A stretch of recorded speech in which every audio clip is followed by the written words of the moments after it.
Ladies and gentlemen, let's get ready to rumble with some data here. We're talking about single-family homes in Miami-Dade, and I'm breaking it down so that you guys know how to make the best informed decision in real estate in Miami-Dade right now. And if you appreciate that, if you like videos like this, go ahead and do me a quick little favor and smash that like button, hit subscribe, ring the notification bell, and share this video with anybody that you know who you think might benefit from it. Jake Fletcher here with the Fletcher Group at eXp Realty right here in Miami, Florida, your Miami real estate agent. And if you need any help from an expert realtor in the area, all my contact info is down below in the description as well as on screen. You can reach out to me anytime. I'd love to hear from you and help you out. So we're going to be talking about everything from median sales price to months of inventory to days on market, mortgage rates. We've got incredibly high increase in mortgage rates today.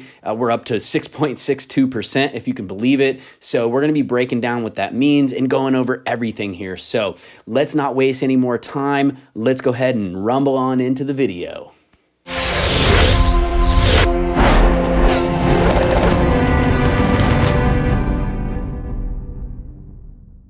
Okay, so we're going to be talking about mortgage rates first, and I got to be honest with you guys, we've got some big problems, okay? So first and foremost, U.S. mortgage rates have climbed to their highest levels since 2008 in response to the Fed's monetary tightening, with average 30-year fixed rate conventional home loans reaching a staggering 6.62% as of September 22nd, today, the day that I'm filming this video. That's brand new data, just came out in the last hour. And while home price gains remain high on a year-over-year basis, they have been decelerating, which is a slight bit of good news. But this means that somebody buying a median priced single-family home of $568,000 right now has a monthly payment of $4,151 per month. Let me show you that. So first, I'll show you here. We've got the mortgage rates. You can see going all the way up to 6.62%. That's a 0.26% increase from yesterday. Okay. And then next up here, I wanted to show you what that means. Like I said, $4,151 per month for somebody who just bought a $568,000 home, which is the median sale price right now for a single family home in Miami-Dade. For somebody who bought a $568,000 home back in January of 2021, which was higher than median sale price at the time, at 2.7% interest back then, January 2021, those people have a monthly payment of, get ready for this, break out the Kleenex and the bust out your tears because it's horrible. So that same $568,000 house, everything else the same, all the other variables the same, except for the interest rate of 2.7 versus 6.62, you're at a monthly payment of $2,953 per month. Okay, so that's a difference of $1,198 per month. $1,198 per month, made up of entirely interest, okay? So if going from that, that 2.7 to now over 6.6, you're paying an extra almost $1,200 a month, entirely made up of interest. So, it's no surprise that you can see why buyers have lost so much purchasing power recently and why people believe that prices won't sustain at the current levels and that a correction is imminent, okay? However, one big monkey wrench in those plans is that the number of active single-family homes listings and new single-family home listings are down for the first time month over month in the last 6 months, okay? Smacking my mic there. So let me show you guys this. All right, so let me move myself. Boom. Down here. So you can see there this line, this vertical here on the y-axis there, that's, on the x-axis is July 2022 right here. And you got, August and then September, right? So we're looking at active number of listings and number of new listings, right? So like we said, the number of listings, single family home active listings and number of new listings are both down for the first time month over month in the last 6 months. So to have kept up with last month in August, where we had 1,787 new listings, right? So we're looking at the blue line. So just to have kept up with last month in August right here with 1,787 new listings, which was already 1.3% less new listings than in July, right over here, right? So just to have kept up with that, number of new listings when we had 1,811. To keep up with that, we would need to be seeing right now about 1,268 new listings at this point. And right now, September 22nd, at this point in the month, we only have 1,079 new listings, okay? So looking at that blue line there, we're projecting what we'll have as our final number at the end of the month. So we have 1,079 new listings so far when we should be seeing about 1,268 in order to keep up with last month, right? So that's a 10.6% decrease in the number of new listings than we were, than if we were going to, like I said, to keep up with last month. So the moral of the story is that our inventory problem seems to be just getting worse, right as it was starting to look like things were starting to get better, after 6 months of inventory increases. But this is really no surprise, because if you're a seller with a 3% interest rate or anything under the current rates of 6.62%, why would you sell to then have to go buy at 6.62%? Except, of course, in the cases where people absolutely have to move. In my opinion, this is leading sellers to defer selling for the time being. So who knows how long that'll last, where sellers are feeling like, hey, I've got a 3.5% interest rate. Why would I sell and then go buy something with an almost 7% interest rate, right? So in my expectation, my perception, my perspective is that as long as interest rates are high, not only is that going to slow the market, but one of the reasons why it's slowing the market is because those, people who would be sellers otherwise are feeling like, man, I don't know, why would I sell right now, right? So, and also, in my opinion, this is all part of the Fed's plans to correct the housing market. And if you weren't aware, yesterday on Wednesday, September 21st, Jerome Powell, chairman of the Fed, Papa Powell, said that the U.S. housing market will probably go through a correction after a period of red-hot price increases that have put homeownership out of reach for many Americans. He said, quote, "There was a big imbalance. Housing prices were going up at an unsustainably fast level. And for the longer term, what we need is supply and demand to get better aligned so housing prices go up at a reasonable level, at a reasonable pace, and people can afford houses again. We probably in the housing market have to go through a correction to get back to that place," end quote.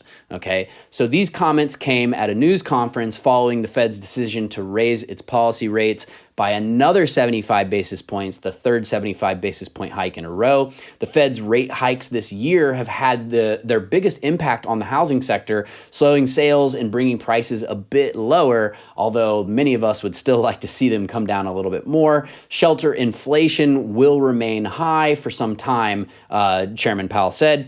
Quote, "The deceleration in housing prices that we're seeing should help bring prices more in line with rents and other housing market fundamentals, and that's a good thing," Powell said, end quote. So let's look at price action and demand next, okay? So what we have here, raboom. So we're looking at median sale prices versus median days on market. And what we can see from this graph here is what we notice is our little dip in median sales price that we saw from June to August here. That's our green line right there, if you're looking at the screen. That has now reversed course right here, okay? So, at least in September so far, that has it seems that will have reversed course by the end of September, being that we're already more than 3 weeks into the month. A lot of statistically significant sales would have to occur to really adjust that in a significant way, either up or down. So at least at this point in September, that little decrease that we were like woohoo about, from June to August, that has now reversed course, and as median sales prices are starting to go up again. Okay, so we're currently at a median sales price of $568,000 versus $550,000 last month in August, which is an increase of 3.2% month over month and a 17.3% increase year over year of the median sale price of $484,500 in September of 2021. So this is not necessarily a great sign for those who want the real estate market to normalize, and we're hoping that drastically increased mortgage rates were starting to result in drastically reduced prices. Not saying that it won't ever happen, but if prices are going to come down, they sure are taking their sweet freaking time. Although one encouraging sign is that median days on market have been increasing over the last 4 months, okay? So look at that blue line there. This is a sign that the market is slowing, okay? So once it slows enough, meaning that properties are sitting on the market longer and longer, to the point where hopefully we'll see those median sale prices start to go back down, okay? Now, who knows how much they'll go down from the peak. If we see a 20% correction from the peak in Miami-Dade, which I personally, at this point in time at least, I think is not very likely, but it seems to be what a lot of people, including the Fed, are hoping to and expecting to see nationwide. So if we see that 20% correction, then we should see median sales prices go down to around the $460,000 range, which is 20% less than $575,000, which was our peak back in May. If we see a 10% correction for single family homes in Miami-Dade, which I personally at this point feel like is probably more feasible, then median sales prices should get down to around $515,000, around that range. So that would be great. And of course, these predictions they can change as new data arises, and we take that into account. So make sure that you subscribe, and that way you'll get those fresh perspectives as I deliver them to you, because the way I operate, my perspectives are never set in stone. I have strong convictions based on data, but as data changes, I'm always open to changing my mind and altering my theses, I think. All right. So last but not least, let's check in on the number of sales, okay? So number of sales and also months of inventory, which if you've been watching my channel for a while, months of inventory means if no new listings came on the market, how long would it take to sell everything that's currently listed for sale? So for single family homes in Miami-Dade, we see, we're looking at these number of sales and the months of inventory, and we're going to check out and see what kind of conclusions we can draw from this as well, and as well as all the graphs that we just talked about. So if we project the sales that we have so far, let me bring myself in. That looks a little lonely without a person on screen. So if we project the sales that we have so far in September, we're actually currently on track to have one of the lowest sales months on record. So currently we're at 491 closed sales, okay? So that's gonna be your green line there, boom, all the way down there. Not looking so great, versus 1,054 in August, which was up here, okay? Now, I know the month's not over, but if we project that out of about 34 sales per day based on August sales numbers, that means that we should be closer to about 748 sales right now, not 491, which is a 34.3%, which is 34.3% less than what we'd need to see to at least stay on track with last month's sales, okay? So that's not looking so great as far as sales go. So it looks like we might see a final number of around 670 as far as those sales, which would be insane. So we'll definitely be keeping an eye on that. Like I said, make sure you're subscribed so that you can, be in the know. But for now, sales aren't looking very strong, which is what we need to see for this market to balance out. So although it's painful, it's kind of like we got to take the rough medicine, or the bitter medicine or whatever, in order to get to where we need to be, right? So although it kind of sucks for sellers, it's an example of exactly the kind of thing that needs to occur for this housing market to start to correct and, get to a more normal place. So for months of inventory, That's our blue line there. Ignore the months of inventory for September since it's an incomplete month. It makes it look all, kind of jacked up. But months of inventory has also been increasing since interest rates started rising for single family homes and sales decreasing. Okay. So the last month we hit 4 months of inventory. Okay. For the third month in a row. And the lowest that we got to was 2 months of inventory back in March of 2022. Just for your reference, a normal market is considered to be between 6 to 12 months of inventory. Less than that is a seller's market. More than 12 months is considered a buyer's market. So we're a long way to go for buyers for that buyer's market, but not such a long way to go for potential normal market conditions. So that's pretty much, that's it as far as the graphs and the data. But what does this mean if you're a buyer? What does it mean if you're a seller? If I'm a buyer right now, I'm probably holding off for a second. Not only are interest rates like super high, they're higher than they've been since 2008. But inventory is super low, okay? Yes, you don't have a lot of competition, so if you do need to buy a home, it's not necessarily a horrible time because you might be able to get a better deal than you've been able to get over the last couple of years. However, if you're just kind of like, maybe you're renting right now and you're trying to really get the most bang for your buck, or you're thinking about upsizing because you might want to, grow your family, but you haven't, gotten there yet, I might be waiting for a second to kind of see what February, March, like the springtime is going to be looking like in 2023, interest rate wise and price wise. Because I think that the results of what we're seeing with interest rates and, how the market is reacting to that, I think the results of that are going to really bear out over the next 6 to 12 months. So I think come around March time, we're going to really have an idea of is this market going to actually correct in some type of meaningful way? Or is it not? If it is, then, kind of how much? Is it going to crash to the floor? Or is it going to be more moderate while at the same time rates continue to be high or continue to increase and it's one half dozen or the other? You might as well buy the right house and then refinance later. We'll see. But if I'm a buyer right now, I'm probably going to wait a little bit, which obviously I'm a real estate agent. So I should point out that, this is not coming from a biased place. I'm giving you guys my actual advice of what I would do. I think that's important because a lot of realtors will be like, it's always a good time to buy. So if you appreciate the honesty, smash the like button. If you're a seller right now, what does this mean? Well, prices are still, pretty dang close to record highs.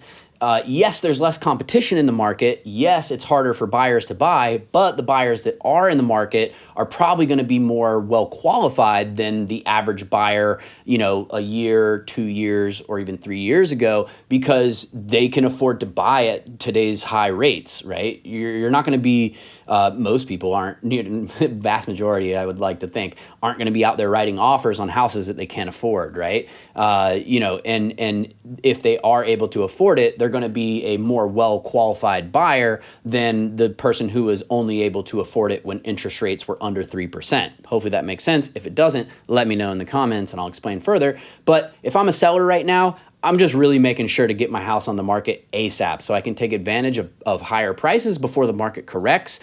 You're going to want to have an expert agent who knows how to read the market and who knows how to listen to the market and correct as needed, if needed. And really, the most important thing is pricing it correctly right out of the gate because, the most activity you're going to get is going to happen in the first couple weeks. So if you squander that opportunity, you might have just kind of shot yourself in the foot. All right. So there's a lot more I can say on that, but I feel like the video is a little, it's probably long enough at this point.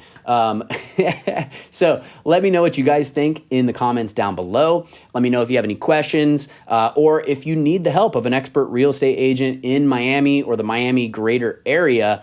I'm your go-to Miami real estate agent. Why look any further? I got my finger on the data. I know exactly what's going on in the market, and I can best guide you towards the optimal results for your real estate goals. So, Jake Fletcher here with the Fletcher Group at eXp Realty in Miami, Florida, and I'll see you guys on the next one. Until then, I hope you keep on winning. Peace.